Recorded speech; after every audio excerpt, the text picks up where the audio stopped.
انواع الجيران، الناس اللي بتشوفها كل يوم وانت طالع من باب الشقه يعني تصطبح على وشهم كده. بص اكيد هتلاقي عندك كام نوع من اللي هقولهم دول. اول نوع وده مشهور جدا، جارك اللي بيتهم فاضي، ده تلاقيه شويه الاول بيخبط عليك والنبي عايزين شويه ملح، والنبي بس ما عندكوش طماطميه، ثالث خبط والنبي بس ما عندكوش فنجان عشان عندنا ضيوف جايين، رابع خبطه هو هياخدك انت شخصيا، عارف هيستلفك انت شخصيا، بتبقى خايف في رابع خبطه دي بتدور على اي حته تستخبى فيها، خايف تفتح، وهو فعلا هيستلفك حرفيا. لو سمحت الكمبيوتر عندنا بايظ ممكن بس تيجي تصلحه لنا. دار كده يعني بيتهم فاضي ما بيعرفوش يعملوا اي حاجه خالص وبيستلفوا حاجات غريبه، ممكن يستلف منك حزام البنطلون مثلا. تاني نوع بقى جارتك الفضيحه، دي كل حاجه انت عارفها عندهم، مفيش حاجه انت مش عارفها. ابنها سقط، ابنها نجح، النهارده الباميه اتدلقت، الملوخيه جوزها ضربها، امبارح خانها، ما تعرفش اي حاجه انت في البيت عارفهم. صوتهم بيبقى عالي عالي عالي فشخ لدرجه ان انت بتبقى عارف عنهم تفاصيل غريبه، زي مثلا هي دخلت استحمت الساعه كام، اصلك هتسمعها وهي بتغني في الحمام فتعرف هي دخلت استحمت الساعه كام. ثالث نوع بقى مراقب الحركه الجويه، ده ما بيخليش نمله تعدي من على السلم الا لما يعرفها نازله الساعه كام، رايحه فين، جايه منين كده. وده دايما تلاقي العين السحريه عندهم مضلمه عشان هو واقف وراها ما بيسيبهاش، على طول معدي من قدامها واقف كده. وبعدين يا عيني تساله على حاجه يقول لك ما اعرفش، ما بقعدش في البيت، ما اعرفش اي حاجه عن اي حد خالص. ايوه ولكن ما بلاش نكذب، هو غالبا معظم امهاتنا كده بيبقوا عايزين يعرفوا مين على السلم، صح ولا لا؟ انا ايه اللي جابني هنا؟ عايز اروح. المهم اللي بقى فيه جارك النوع المشبشب المفضل عندهم هو ده، وبقاب تلاقيه ماشي توكي توكي توكي فوق دماغك، يعني في ناس اصلا لو حطيت لها تعبان جنب السرير مش هتصحى، ده بقى هيصحيها. وده تقدر ترسم تفاصيل الشقه كلها عندهم وتعرف اماكن الاساس عندهم في البيت من مشيته في البيت، تيكي تيكي تيكي ده ما مشيش هنا، ايوه يبقى في اساس هنا. يا سلام بقى لو عندهم ضيوف، ده انت هتتنفخ في يوميها، مش هتعرف ولا تنام ولا تذاكر ولا تعمل اي حاجه في حياتك. انا هدوخكم ورايا وربنا لو اوريكم. اما اشوف بقى ماشيين ورايا ليه. تعالي بقى تعالي، في بقى جارتك اللي كل ما تشوفك تقول لك هتتجوزي امتى يا حبيبتي، هنفرح بيكي امتى، انت عايزه ايه ولا ارقص لك انا على السلم، انت عايزه ايه، ما انت بنتك قاعده جوه في قرابيزك، في ايه اعمل لك ايه يعني، عايزه ايه مني. ودي لو قلت لها اللي انت جاي لك عريس اخر الاسبوع، شوفي بقى هتعمل ايه، هتقفل الباب وتخش، لا ازاي البنت دي جالها عريس، لا الموضوع فيه ان اكيد في حاجه غلط، البنت ايمان هي اللي جابته لها، اما اشوفها الكلبه دي ازاي تعمل كده، ما تجيبهوش لبنتي ليه. والله جرب بقى بتاع النت والنبي، بس ممكن باسورد الواي فاي، معلش بس سرعه النت عندنا بطيئه شويه. لا حبيبي بس انا مش هستخدمه جامد، بس والنبي بس عايز الباسورد يعني، معلش بس يعني اشتراك ب 100 جنيه ممكن تروح تعمله سهل يعني، بس معلش بس اديني بس الباسورد ونبقى نتصرف بعدين. انت ايه يا عم الرخم ده، انت ايه يا عم الرخامه دي، ده ايه القرف ده. لا بقى ولا جارك اللي يسيب لك الزباله قدام الشقه، لا يا حبيبي، ده مش زي قصه اليهودي، لا ده بيحطها عشان ما يدفعش زباله، انت اللي تدفعها يا نور.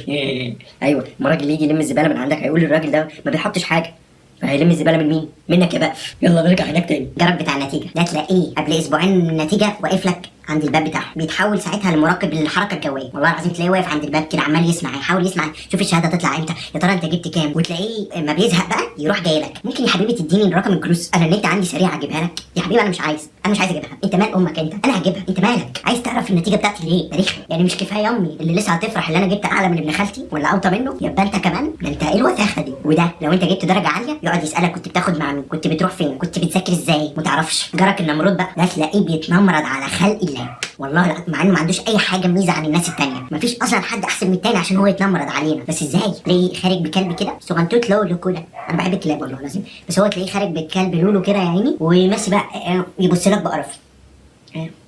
انت لا ما كلمش انا الناس دي، روح كده بقى وده تقول له السلام عليكم ما يردش عليك.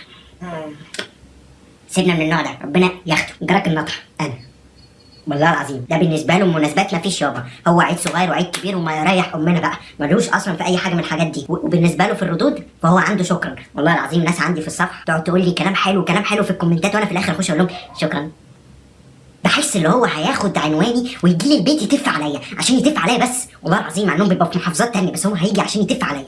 نطع تقول ايه شكرا. وده يا عيني ما حد يقول له كل سنه وانت طيب ما يعرفش يرد عليه، يقعد نص ساعه كده يفكر يا ترى اقول ايه، يا ترى الرد ايه، ولا مامته تساله هو كان بيعمل لك ايه يقول لها كان بيبارك لي عشان عيد ميلادي. يا نهار ازرق بيبارك لي، والله العظيم انا عارف ليه مش بيبارك لي، بس انا مش عارف لها معنى تاني. يلا حظوظ بقى حظوظ، والله في ناس تعرف ترد وفي ناس زي نقطع. جارك التايه ده تلاقيه بقاله 30 سنه عايش في العماره، بيشوفك طول ال 30 سنه ده كل 12 ساعه بيشوفك على السلم، بعدين يقابلك في مره على السلم يقول لك انت مين هذا، انت اللي مطلعك على السلم، انت تبص له كده انت في ايه يا عم، ده انت بتشوفني كل يوم مرتين. لا مفيش وما يفتكركش يقول لك انا عمري ما شفتك، ويصمم انه عمره ما شافك، والله يصمم يقول لك انا عمري ما شفتك. انت تايه كده ليه يا عم الحاج، ليه كده؟ اصحوا بقى اصحوا، سيبوا الام الحشيش اللي انتوا بتاكلوه ده، انتوا مش بتشدوه بتاكلوه. في بقى جارك ابو الحنين الماضي ده عارف، ودي غالبا بتبقى ست كانت صاحبه مامتك زمان ماشي، دي كل ما تخش عندكم البيت تقول لك فاكر يا حماده ما كنت صغنطوط وبتقعد على رجلي وتعملها على رجلي، يا كوتي انت جميل. وانت واقف قد كده اهو، نطع اطول من امها يعني، وهي تقول لك نهار اسود ايه الاشكال دي، تفكرك بحاجات يعني. ليه يا وليه كده؟ ليه يا وليه حافظه على مشاعري؟ ما شفتكش يا حبيبي من وانت صغير، انت هتكدبي يا طنط كل يوم عندنا في البيت، في ايه؟ اعترف. نروح بقى لجارتك اللي منمره عليك لبنتها دي، كل ما تشوفك تقول لك جمل من نوع الدردح يا حبيبي، خليك كده شنكوح كده، ايوه اي حاجه كده، وهنفرح بيك امتى يا حبيبي؟ بقول لك يا طنط انا عايش قدامكم شايف بنتك بتعمل ايه كل يوم، ريحتها بتجيب، كلامها بسمعه، كل حاجه، فاكيد مش هتجوز من العماره دي اساسا، والله العظيم ما ينفعش تتجوز من عمارتك. هي في ناس بتلبس بنت الجار، عارف بنت الجيران، كان الموضوع كده كان زمان، عارف الكراش بتاع كانت زمان كده الكراش بتاعتهم هي بنت الجيران، دلوقتي ما ينفعش تبقى بنت الجيران ابدا ابدا، الزمن اتغير. يا سلام بقى لو عمارتك عماره قرايب.